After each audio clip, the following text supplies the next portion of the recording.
Xihuetl, agua y sangre. Prólogo. De la voz antigua nace la memoria. No me culpará el lector si, antes de abrir el telón de esta historia, traigo a la memoria lo que los ancianos de nuestros pueblos han repetido desde tiempos en que el sol parecía caminar más lento sobre el cielo. Hay relatos que no nacieron en papel ni en códice, sino en el temblor de la voz cansada de una abuela, en el suspiro quebrado de un abuelo frente al fuego. Decían que no todo lo vivo se guarda en tinta ni todo lo muerto se borra en silencio. Así es la memoria de los antiguos, un eco que aún resuena si se afina el oído en los montes y en las aguas que se precipitan hacia lo profundo. Hoy se la nombra leyenda, pero muchos aseguran haberla visto con sus propios ojos. Nuestros abuelos todavía cuentan sus vivencias y juran con voz firme que lo que ahora parece fábula fue carne y sombra, herida y verdad. Por eso este relato no es invención, sino advertencia. Decían los mayores que, cuando la noche cubre al mundo con su manto oscuro y los niños preguntan con ojos redondos, conviene hablar bajito, porque los dioses escuchan, y si la palabra toca amores contrariados, hechizos oscuros y destinos malditos, más bajo todavía debe hacerse la voz, pues la memoria de los dioses es más larga que los siglos. No teman, ustedes que se disponen a escuchar, aunque el camino esté hecho de sombras, hay belleza en el dolor y consuelo en saber que lo contado, aunque amargo, fue verdad para los antiguos. Tomen asiento como quien se sienta al calor del brasero y escuchen lo que aquí comienza, porque ahora empieza el canto y con él el destino que los dioses escribieron con agua y con sangre. Esta palabra no es cuento, es memoria, es verdad.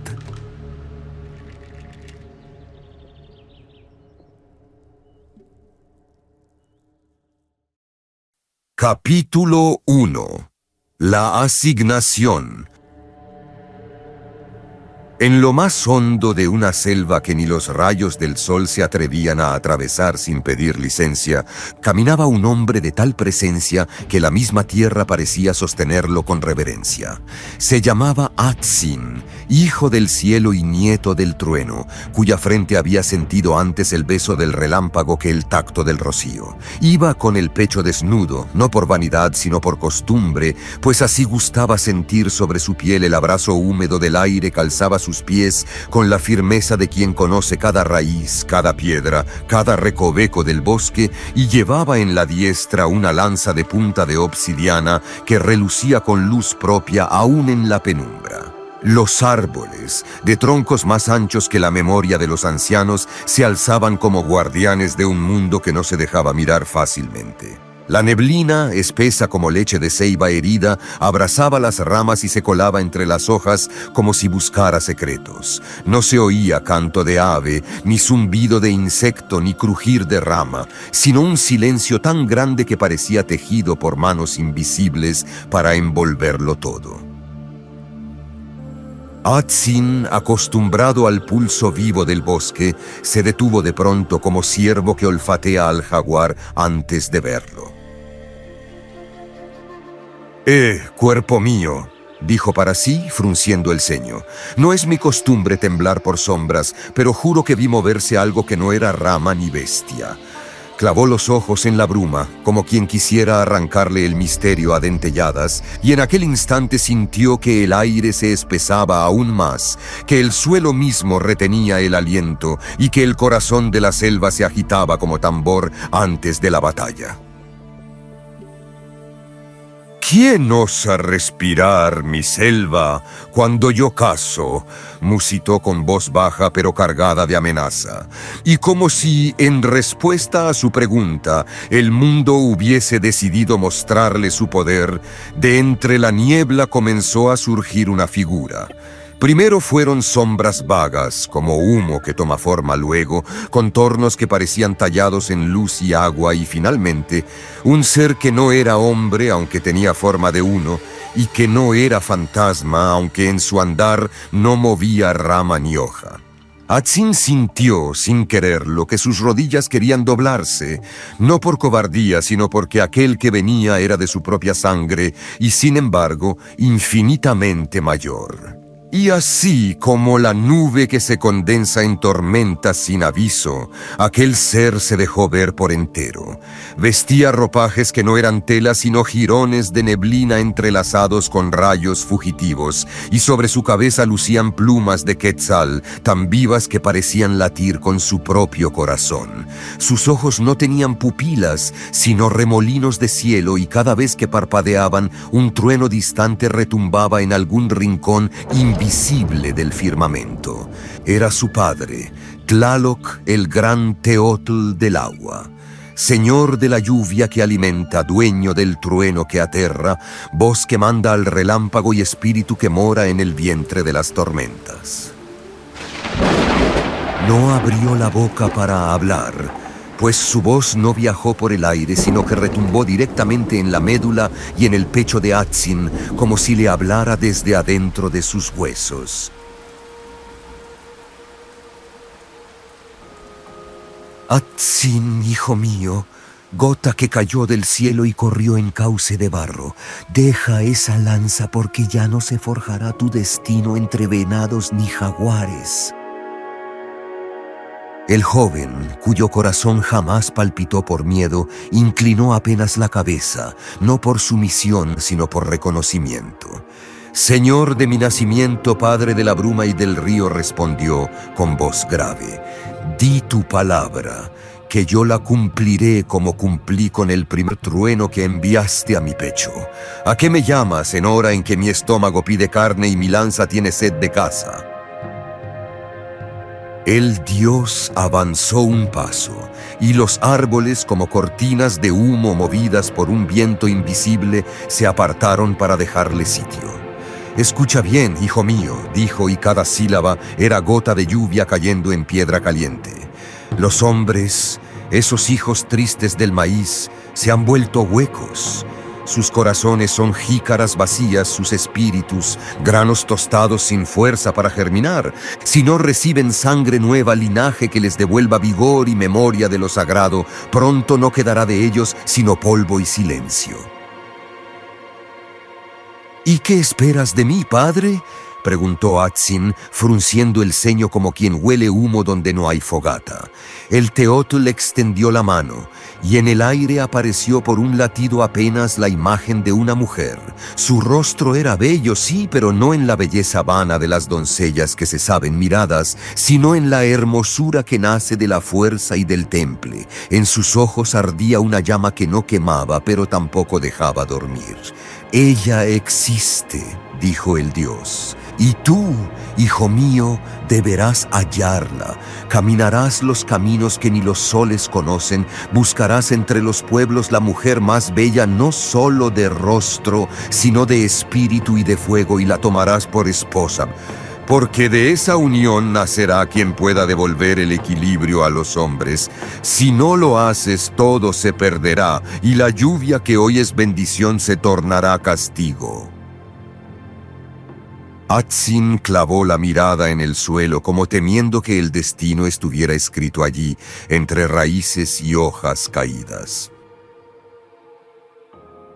¿Y si la mujer no me ama?, preguntó finalmente. El amor no se exige, dijo el padre, pero a veces se conquista. Y al pronunciar esas últimas palabras, el Teotl se fue desvaneciendo, como rocío que el sol evapora, dejando tras de sí un aroma a tierra recién mojada y una promesa que pesaba más que cualquier lanza. Apenas hubo desvanecido su padre como sombra de nube que el viento deshace sin dejar estela, Atzin volvió a andar. Pero no era ya el paso del cazador que acecha presa, sino el del escogido que carga un designio más grande que su deseo. La lanza, que siempre le fue ligera como rama seca, ahora le pesaba en el brazo como piedra sumergida. Caminó entre raíces retorcidas como dedos de anciano, cruzó arroyos cuyo murmullo murmullo parecía cuchichear su destino y trepó laderas cubiertas de musgo resbaladizo. A cada paso sentía la mirada invisible de los árboles, como si la selva entera se preguntara si aquel hijo del trueno sería capaz de cumplir con lo que se le había encomendado. Pero el silencio del bosque pronto se le volvió insoportable, y entonces con súbito ímpetu echó a correr. Corrió como se persigue a un jaguar herido, como se huye del fuego, como quien quiere dejar atrás no solo el bosque, sino el peso mismo de su herencia. Las ramas le arañaban los brazos, pero no se detenía. La niebla se apartaba a su paso, como si temiera al hombre que llevaba en la sangre el rumor de las tormentas. El sudor le corría por la espalda y el aire le ardía en los pulmones, pero no cejó hasta alcanzar la cima de un cerro alto, solitario, que se erguía como testigo de tiempos más antiguos que la memoria. Allí, sobre una peña que se asomaba al abismo, se detuvo. Ante sus ojos el mundo de los hombres se extendía como un tapiz que algún dios olvidado hubiera tejido con hilos de maíz y humo.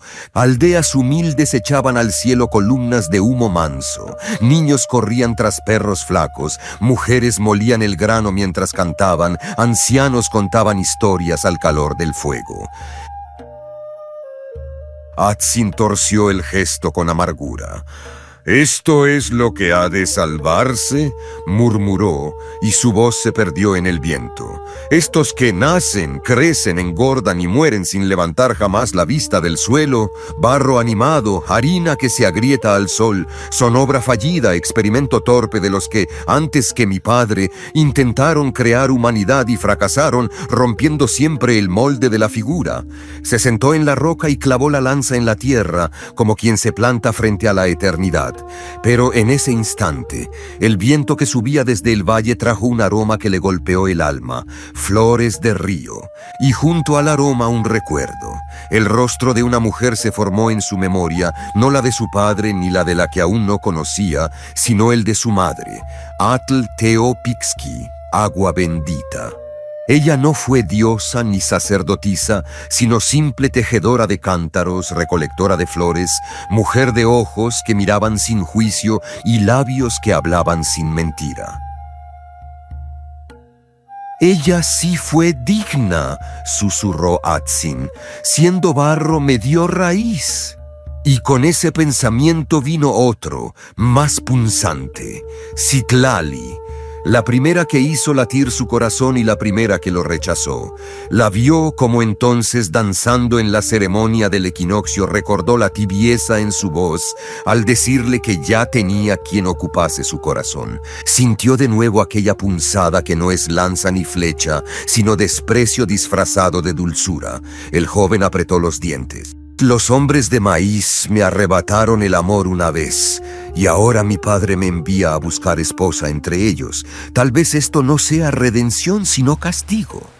El viento sopló con fuerza y en la distancia sonó un trueno breve como respuesta del cielo. Atsin permaneció un tiempo indeterminado sobre aquella peña, contemplando el valle como un águila que aún pudiendo lanzarse prefiere posponer el vuelo. El sol comenzaba a ocultarse y la luz del atardecer bañaba las aldeas en tonos rojos y dorados, como si la tierra se cubriera de un manto de sangre y maíz. «Si he de caminar entre ellos», dijo al fin, poniéndose en pie, «no será como igual, sino como prueba. Que la mujer que deba hallar se distinga no por el adorno de sus manos, sino por la fuerza de su alma, y si no existe». Aquí se detuvo, dejando que el pensamiento se hundiera en el silencio. «Entonces que el trueno sea testigo. No uniré mi sangre a barro que no arda». Alzó la lanza, apuntándola al horizonte, como si con ese gesto jurara a los cielos y a la tierra que cumpliría su destino o lo quebraría con sus propias manos.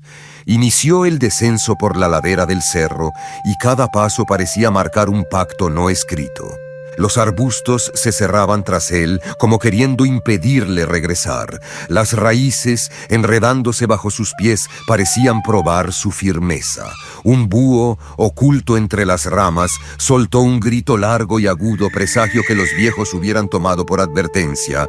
En el fondo de su pecho la orden de su padre palpitaba como tambor de guerra, pero en su mente crecía otra voz, más baja y más oscura, que susurraba: «No busques para salvar, busca para vencer». Cuando la noche cayó, el cielo estaba cubierto de nubes que parecían muros de obsidiana. Un relámpago lejano iluminó el sendero por un instante. Sus ojos, reflejando ese destello, brillaban no con la esperanza del elegido, sino con la obstinación del que ya se siente cazador de su propio destino. Así, sin que el bosque supiera si debía abrirle paso o cerrarle el camino, Atsin se internó hacia el oriente, donde los pueblos del maíz dormían ignorantes de que un hijo del trueno ya venía a caminar entre ellos, trayendo consigo tanto la semilla de la salvación como la sombra de la ruina.